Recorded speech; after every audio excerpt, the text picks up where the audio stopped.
Perkenalkan, nama saya Agnes Delina Stasia Saragih, NIM 7311419064, Prodi Manajemen, Angkatan 2019. Video ini saya buat untuk memenuhi tugas akuntansi, manajemen, yaitu tugas proyek untuk mengobservasi usaha atau perusahaan yang ada di sekitar. Saya mengobservasi pabrik roti Sinar Sembiring yang merupakan UMKM di daerah saya. Saya mengambil topik bahasan analisis perhitungan biaya berdasarkan aktivitas, biaya variabel, absorpsi, serta manajemen persediaan dan perencanaan laba pada UMKM Sinar Sembiring. Usaha ini merupakan UMKM yang bergerak dalam industri makanan berupa roti kering seperti roti ketawa, roti pisang, roti bulan, dan lain sebagainya. Proses penjualan usaha ini melalui beberapa agen atau pedagang eceran yang telah bekerja sama dengan pabrik Sinar Sembiring. Diketahui beberapa agen yang tercatat sebagai pelanggan utama pabrik yaitu toko sayur Kita Dijamin Ginting Medan, Padang Bulan Kota Medan, toko Maju Seribu Dolok, toko Silvi Kaban Jahe, dan juga desa-desa lain yang ada di sekitar lokasi pabrik. Profil perusahaan atau profil usaha. Nama perusahaan adalah Sinar Sembiring, tanggal berdiri tahun 1973, didirikan oleh Bapak Rata Sembiring. Bentuk usaha merupakan usaha dagang. Lokasi terletak di Jalan Besar Kaban Jahe, merek kilometer 14, Desa Mulia Rayat, Kecamatan Merek, Kabupaten Karo. Jumlah karyawan terdiri dari 8 orang. Produk aneka roti kering. Struktur usaha berbentuk lini, yaitu pemilik sebagai top manajemen yang bertanggung jawab di bidang keuangan dan administrasi usaha. Kemudian, pemilik menanggung jawab bagian produksi yang dikelola oleh karyawan dan bagian penjualan yang dikelola oleh karyawan. Struktur usaha sebagai berikut. Pemilik berperan sebagai pengambil keputusan atau berperan sebagai top manajemen yang membuat aturan dan kebijakan dalam proses kerja, mengawasi kegiatan produksi dan sebagainya, memeriksa pembukuan dan bertanggung jawab atas semua operasional UKM serta kontinuitas kegiatan UKM. Kemudian di bagian produksi, karyawan bertugas untuk memproduksi roti mulai dari memeriksa bahan baku, pembuatan roti, kemudian pengemasan sampai dengan perhitungan kuantitas. Di bagian penjualan, karyawan berfungsi untuk memasarkan produk serta menjadi agen usaha dan menyetor penjualan. Namun di sini, karyawan tercatat sebagai karyawan tidak tetap. Pada saat saya mengobservasi, terdata jumlah tenaga kerja dan jam karyawan yang diberitahu oleh pemilik atau pengusaha sebagai berikut. Tenaga kerja yang masih tercatat aktif di pabrik adalah terdiri dari 5 orang karyawan di bagian produksi, kemudian 3 orang di bagian packing, dan 5 orang tercatat sebagai tenaga kerja tidak langsung di bagian pengantaran. Jam kerja karyawan rata-rata 8 jam per hari. Untuk sistem pengupahan tenaga kerja, masing-masing diberi upah dengan sistem harian. Untuk pekerja tetap, kompensasi yang diberikan oleh pengusaha berupa gaji pokok, upah lembur, dan jaminan BPJS. Gaji yang diterima setiap karyawan juga berbeda-beda, tergantung kegiatan yang dilakukan di pabrik. Daftar gaji karyawan terdiri dari bagian produksi dan bagian pengolahan dapur terdiri dari 2.400.000, di bagian packing 1.920.000, dan pekerja tidak tetap diberi gaji 1.200.000. Biaya berdasarkan aktivitas.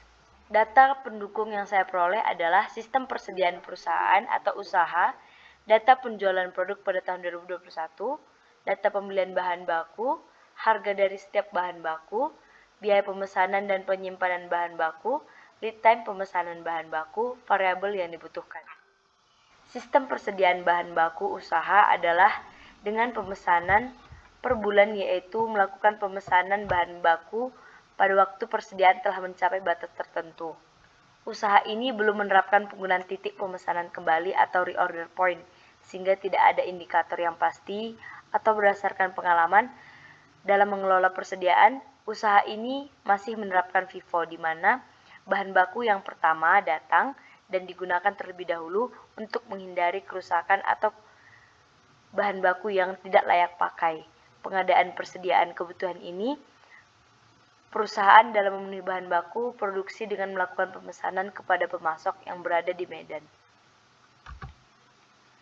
Berikut ada beberapa bukti data penjualan atau setoran penjualan tahun 2021 bulan November dan Desember. Kemudian ada bahan pembuatan roti yang dibeli dengan satuan sak. Di sini ada terdiri dari 25 kg per sak, tepung tapioka yaitu 25 kg per sak, dan gula yaitu 50 kg per sak. Berikut harga bahan yang sudah diberitahu oleh pengusaha. Lalu ini ada biaya pemesanan, terdiri dari biaya telepon, administrasi, transportasi, dan bongkar muat. Kemudian besarnya biaya penyimpanan dipengaruhi oleh jumlah persediaan rata-rata bahan baku. Biaya penyimpanan per periode akan semakin besar apabila jumlah persediaan rata-rata bahan baku semakin tinggi. Biaya penyimpanan bahan baku di gudang dapat dilihat sebagai berikut. Biaya listrik diketahui terdiri dari 2 juta, biaya perawatan gudang atau dihitung dalam tahun yaitu 960.000, jadi totalnya ada 2.960.000. Kemudian ada jenis bahan baku yaitu tepung tapioka, terigu, dan gula, dan biaya penyimpanannya per kilogram sebagai berikut. Pada saat saya mengobservasi, data yang saya peroleh adalah sebagai berikut. Ini adalah data pemakaian dan pembelian bahan baku yang dilakukan oleh perusahaan.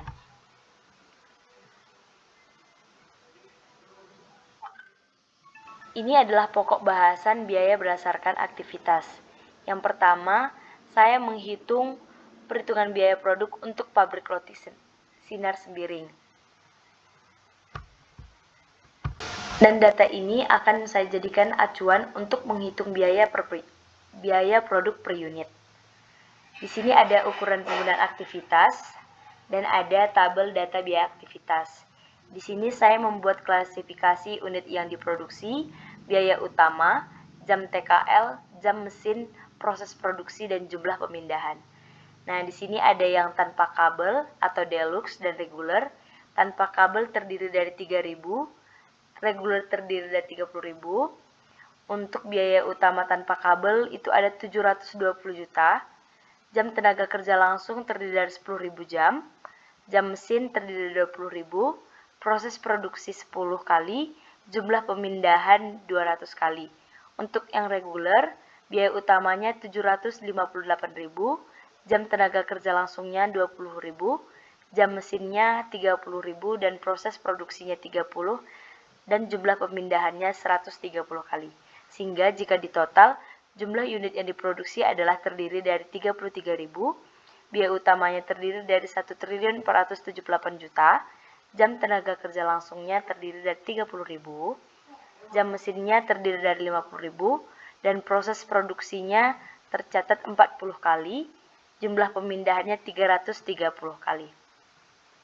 Kemudian data biaya aktivitas terdiri dari aktivitas persiapan, yaitu biaya aktivitasnya 17.140.000, penanganan bahan 10 juta, energi 20 juta, pengujian 5 juta, dan di total sebesar 47.140.000. Untuk menghitung biaya produk per unit, pertama yang kita lakukan adalah menghitung masing-masing tarif masing-masing kelompok. Yang pertama adalah kelompok tingkat batch yang terdiri dari persiapan dan penanganan bahan, yaitu totalnya 17.140.000 dijumlah dengan 10 juta, yaitu total 27.140.000. Untuk kelompok tingkat unit, yaitu energi dan pengujian, energi terdiri dari 20 juta, pengujian 7.140.000, sehingga total untuk kelompok tingkat unit adalah 27.140.000. Untuk kelompok tingkat batch itu 27.140.000 dibagi dengan proses produksi yaitu 10 kali, maka diperoleh tarif kelompok atau biaya per proses adalah 2.714.000. Untuk kelompok tingkat unit diketahui tadi 27.140.000 dibagi dengan jam mesin 20.000, maka tarif kelompok biaya per jam mesin adalah 1.357. Perhitungan biaya per unit. Diketahui biaya utama yang dikeluarkan oleh usaha adalah 720 juta untuk tanpa kabel dan 758 juta untuk yang reguler. Biaya overhead yang diketahui adalah kelompok tingkat batch 2.714.000 dikali 10 kali, kemudian 2.714.000 dikali 30 kali, sehingga diperoleh hasil untuk deluxe atau tanpa kabel sebesar 27.140.000 dan yang reguler 81.420.000. Untuk kelompok tingkat unit diperoleh besar 27.140.000 dan 40.710.000 untuk yang reguler. Sehingga total biaya produksi untuk yang tanpa kabel atau yang deluxe adalah 774.280.000 dan untuk yang reguler 880.130.000. 880.130.000. Sehingga diperoleh biaya per unitnya dari hasil total biaya produksi dibagi dengan unit produksi, yaitu untuk tanpa kabel atau deluxe 258.093 dan untuk yang reguler yaitu 29.337. Mungkin itu saja, selebihnya sudah saya paparkan di makalah untuk perencanaan laba dan juga data-data lain yang belum saya sampaikan di video ini. Demikianlah tugas akhir akuntansi manajemen saya. Untuk kekurangannya saya mohon maaf dan saya ucapkan terima kasih.